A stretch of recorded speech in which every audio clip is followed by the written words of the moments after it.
Hi gang, Rob here. It is the evening of 11 April 2017, coming to you with an initial review, not a from the sharpening bench video, but an initial review of a zero tolerance knife. Go Bold, a real beast. And the knife we're going to look at today is the new ZT0850 in blue carbon fiber. Interesting. Now, you might want to know, why, Rob, are you doing an initial review on a knife before you sharpen it? Generally, you do it from the sharpening bench, show off your edge, you know, all that good stuff. Well, we're not doing that tonight, and there's a reason. I feel the need to get this review out there. This knife just came in for sharpening, and it's going to be about 30 days before I get to it. And this is a review you guys need to watch. Why do I say that? Well, here's why. The 0850 from Zero Tolerance is a collaborative effort between two designers that ZT works with fairly regularly, Dmitry Sienkiewicz and Todd Rexford. This is a production version of a collab knife that they did together, did Dmitry and Todd. As per usual over the last couple of years, this one has been released with much fanfare. A limited quantity of knives has been shipped to a select few, like 2 or 3 retailers, ahead of the big production drop. And a few select retailers have gotten them into the hands of a few select knife reviewers. And there's a smattering of about 5 or 6 knife reviews on YouTube. And guys, I'm telling you, if I didn't know better, I would think I was watching CNN, MSNBC, ABC, NBC, and CBS reading off the DNC talking points during the Obama administration. Everybody loves this knife. It is clearly made. I'm going to give you the standard YouTube review first, okay? This is the most awesome large EDC blade ever made by 2 of the most in-demand designers slash makers in the world. You're not going to have to pay $2,000 to $15,000 to own this, as you would with a Sienkiewicz or a Rexford knife, but you get everything that makes them great, everything, for about, what, $325, $310? The materials are like nothing you've ever seen in your life, and they're more awesome than any other materials ever used in a knife. Not only do we have carbon fiber, albeit, you know, with the raw, shiny, as formed surface here in the middle with machined satin finishes here, which to me doesn't really look right, but it's solid carbon fiber with a blue weave in it, which is completely amazing. I've never seen anything like it. It makes it far superior to any knife that's ever been made. It has unbelievable custom touches. It's got sort of a gun theme, maybe a revolver theme, as evidenced by this revolutionary thumb stud that's far superior to any thumb stud that's ever been made. And that theme is carried through to the backspacer, which looks like a bullet, but then at the end of it, ooh, it's a 6-shooter again. You know, this knife sort of reminds me of something. We'll get back to that. We've got to get back to the glowing YouTube groupthink review. Okay, so it's the most awesome handle ever made with the most awesome design keys ever made. Oh, there's a 6-shooter there in the pivot too. Okay, and the steel, guys. It's CPM 20CV, which if you've watched other reviews of this knife, you know that that is a super high-end steel. Although I have no experience with it, I've heard that it's very high-end. And, you know, obviously, it must be a super high-end steel because it is in the most awesome large EDC blade ever made. The 0850 from ZT. Okay, now, and then we've got the patented subframe lock. Okay, and the patent number is stamped right into the titanium. So Microtech, you can't steal it anymore. Now it's truly revolutionary again, and only Kai can use it. And it's way better than any other, well, no, maybe, way better than any other lock ever made. Okay. Now, here's another thing. Because sometimes ZT frame locks, they've got pretty aggressive detents, and it's easy to, when opening the knife, to press on the lock bar and lock the knife shut. Rexford and Sienkiewicz have provided this landing ramp for your finger so that when you grab the knife in a natural position, when you put your hand in a really odd position to open it, it lands on that landing ramp. By the way, there's no need for the landing ramp because I can press on the lock bar and it works just fine. Anyway, landing pad, I'm sorry, I got to get my talking points correct. So clearly that feature makes it more awesome than any other frame lock knife, subframe lock knife. Also, we've made this knife with great complication. It's a linerless carbon fiber handle with that patented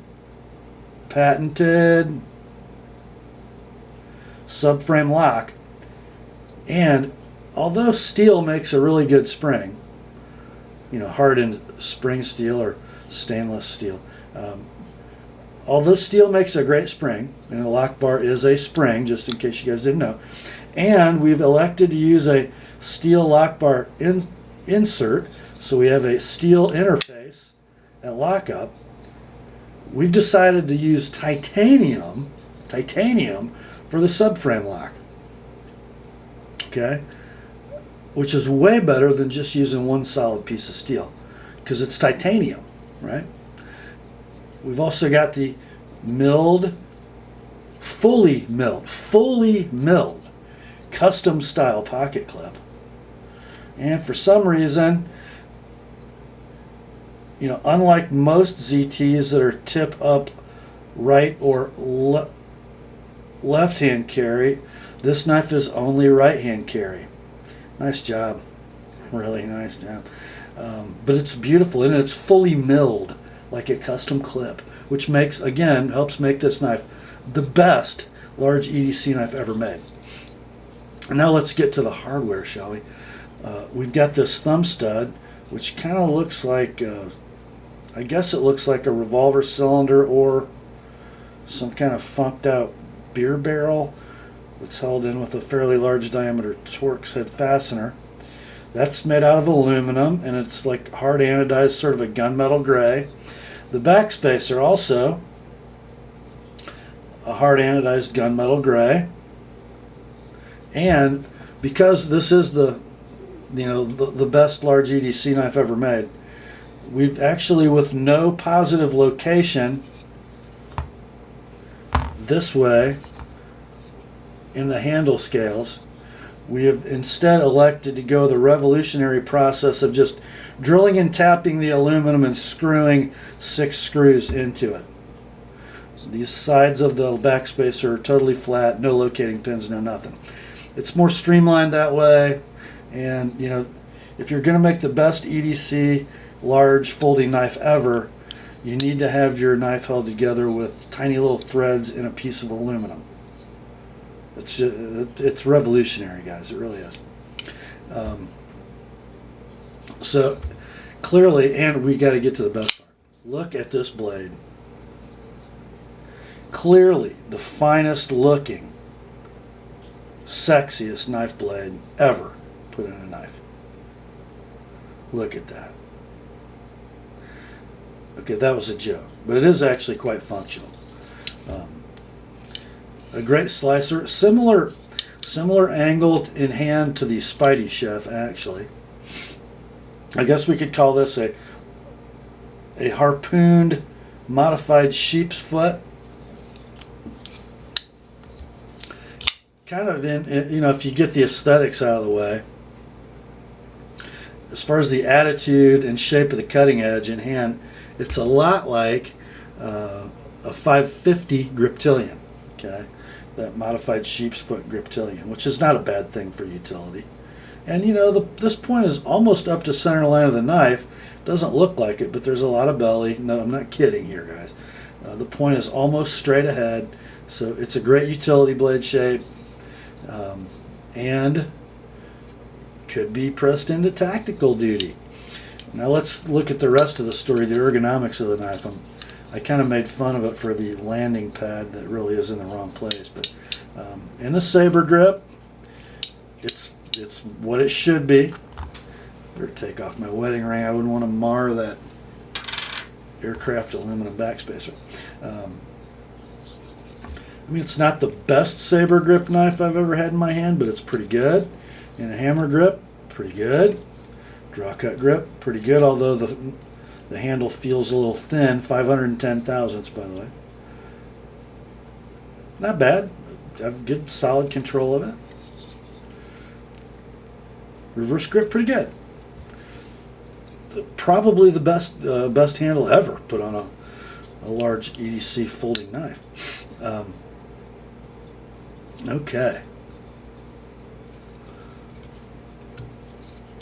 Dimensions, let's talk about them, shall we? Blade length, 3 3/4 inches, and it is CPM 20 CV steel.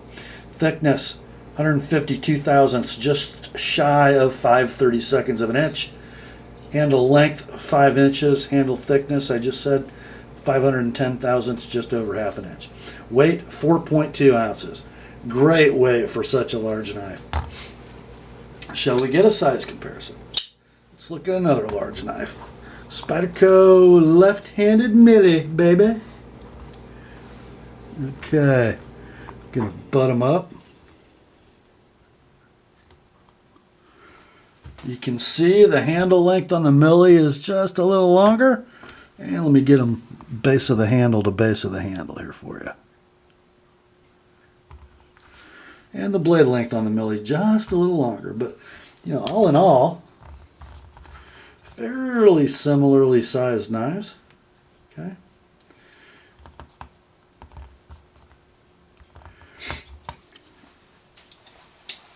So, you know, size and weight, very efficient. Okay, I'm done now with the standard best large EDC knife ever review. Now let's get to reality, shall we? Okay. This is a regular production knife, or it's going to be. It is not part of the, you know, the semi-custom or, you know, whatever factory custom line that ZT does, like the 392 series of knives, just a production knife. It's over $300. Steel choice in that price range, 20 CV. This is a 2 generations old, similar chemistry steel to 204P and M390. Not as high-end a steel as either of those two chemical cousins. But right now, CPM 20 CV is very available. So people are using it. Here's my experience with it and the experiences of others.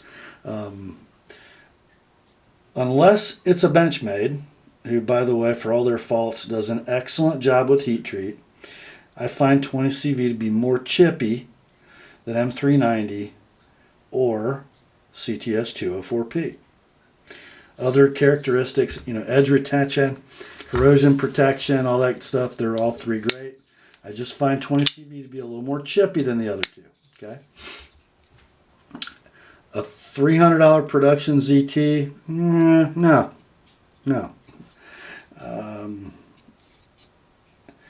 Now let's talk about some other stuff. This aluminum stuff going on.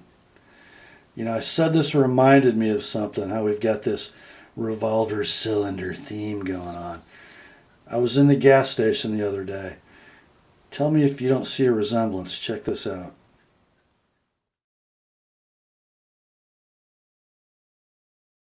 Yeah, that was an M-Tech. I'm sorry. I know that Dimitri and Todd are world-renowned knife makers and designers, but this, guys, is pure tacky. In fact, after I left the gas station, I thought, you know, especially this area, the opening mechanism, it reminds me of another knife I've reviewed recently. What could it be? What could it be? Take a look. Yeah, you tell me, which knife is cheesier? The 850 or the GoldenEye? I just can't tell. Here's the other thing. Well, there's one other. We got a list of things. Another thing I don't really like about this knife. As I said, to be, for my hand anyway, to be in a grip that makes the knife snappy to deploy. And this, by the way, is a thumb stud only knife on phosphor bronze flipping washers. And it moves well. It doesn't have a death detent. This one is not a free dropper because, well, I'll get to why. It's still very free and smooth, but I have this adjusted not to be a free dropper. There is a reason for that, and we'll get to that. But I gotta say, the ergonomics of the thumb stud opening are a little strange. It's very far back in relation to the pivot. You can't really use that. You can, but that puts your fingertip against the end of the clip, and the landing pad's silly. Your fingers want to be here, okay? And the knife opens great. I wouldn't put it quite in the same class as a ZT0850, but it's close. It's a really good opening washer knife, thumb stud knife. Got to give it that, okay? No doubt about it. No doubt about it.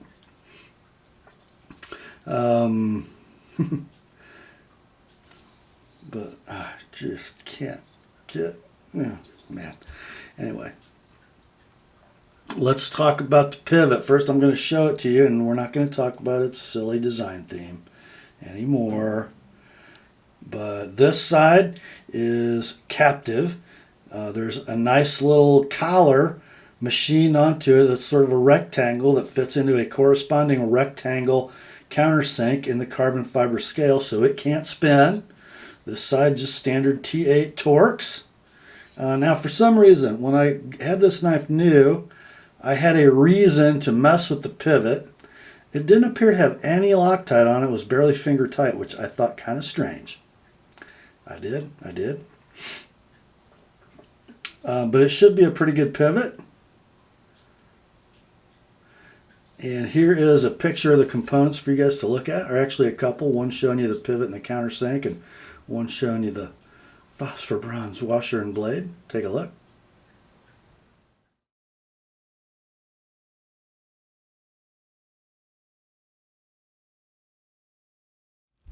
And while we're looking at internals, I want to show you the steel lock bar insert, the way that it's located and attached, and also the really large detent ball, which I think contributes to the smoothness of the knife and the secure but not ridiculous detent. Take a look at that.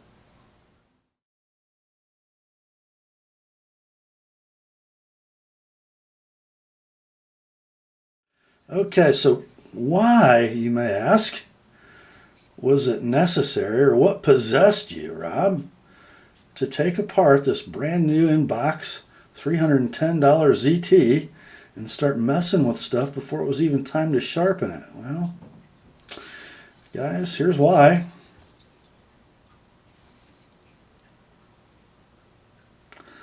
That knife just ain't centered. And in its natural state, the way it came, it was worse than this. I have done absolutely everything I can to center this knife. I have attempted to shift scales. During assembly, I have made sure there are no burrs on the washers. And I have the pivot adjusted tighter than any one that you've seen in a YouTube video. The other videos, the knives drop free with the lock bar released and the detent ball off the blade. But that knife just won't go to the center. I could lock, I could tighten the pivot down so tight that you couldn't open the knife, but that's a $310 production ZT that ain't centered and can't be centered. I'm not really too impressed by that. I've noticed also in the other guys' videos, the 5 or 6 that I watched, nobody really showed blade centering, as they were raving about this knife being the best production EDC folder ever made. Can't tell you if this is a common problem or not. But this knife will not center. It wasn't centered when it came, and it's not centered now, and I really don't know how it could get centered and still open right. It's just not good. Sometimes the camera doesn't really show, but it's off considerably away from the lock bar.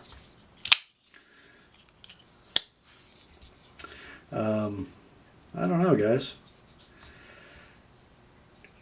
To me, it's kind of like a large, unassisted ZT0850, but with a subframe lock. And a big freaking deal, subframe lock. I guess it's a way to make a frame lock lighter than all titanium, and it is. But, I'm not doing cartwheels for it.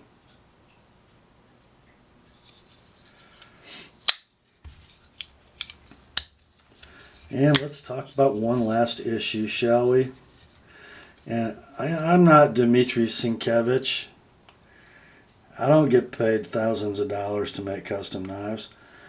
But I really wish somebody would explain to me what purpose cutting edge has underneath the front of the handle. And I say that with air quotes, cutting edge. Because as you can clearly see, even the factory sharpening, as they've tried to increase that angle at the heel, has big flare. And I guarantee you, if you try to sharpen this knife at a consistent angle, that flare is going to be 2 or 3 times that big in relation to the rest of the cutting edge, because the plunge grind stops here. The knife behind the edge is 30 thousandths thick here. It's 45 thousandths thick at the back of the edge. And, I have a thumb stud in the front of a handle here. Where's my cut material going to go? Well, it's going to get gnarled up in my handle. There's going to be crap in my pivot now. It's going to hit the thumb stud, And a lot of knives with thumb studs have that issue. But one ergonomic thing I didn't touch on until now, because it's time, is this. I got this swale in the blade, right? And if I have this knife in a saber grip, I can barely reach that swale. And as I'm stretching to reach it, I'm really resting on the top of this thumb stud, and it's not comfortable, and I don't feel like I have power. My wrist is already extended all the way to get there. I don't have anything left to cut with. Wouldn't it have made more sense to grip the knife like this? Huh. Looks like a really good place for a forward finger choil. Since we have all this plunge grind sitting here doing nothing to contribute to cutting edge. And we have this nice space for the thumb. This area of the knife has nothing to do with the closed stop pin function. That pin's here. This is all in space. I don't know. But what do I know? Clearly, the consensus of YouTube reviewers is that this is the best large folding production EDC knife ever. So, if you think I'm all wet, you should probably have one. But for me, I have a gray G10 handled 550-1 Griptilian with the same blade shape and the same blade steel and better ergonomics and better blade centering that cost $178. I put this knife in the Emperor with no clothes category, and that's why I made this video before before they became widely available. Because if you're considering one, all you've seen up to this point is knives procured by undisclosed connections, reviewed by people who all say the same thing, and it's way different than my impression. I just don't think it's that great of a knife. In some ways it is. You know, it's got a good materials list. It's good size to weight ratio. Blade has good utility, but to me that makes it $180 ET. Maybe a $200, $220 ET. But when you got to pay two really expensive designers royalties on every blade, even if they sort of have too many cooks in the kitchen, I don't know. I just don't get some of these design cues. Anyway, that's how you get to 310, 320. So. Go ahead, guys, hammer me in the comments. Just go ahead. But those of you who are discerning and want an objective review, that's what I've tried to give you. That's all for this one, my friends. Grace to you and peace from God our Father and the Lord Jesus Christ. And remember, the Word, and yes, this ZT0850 are sharp.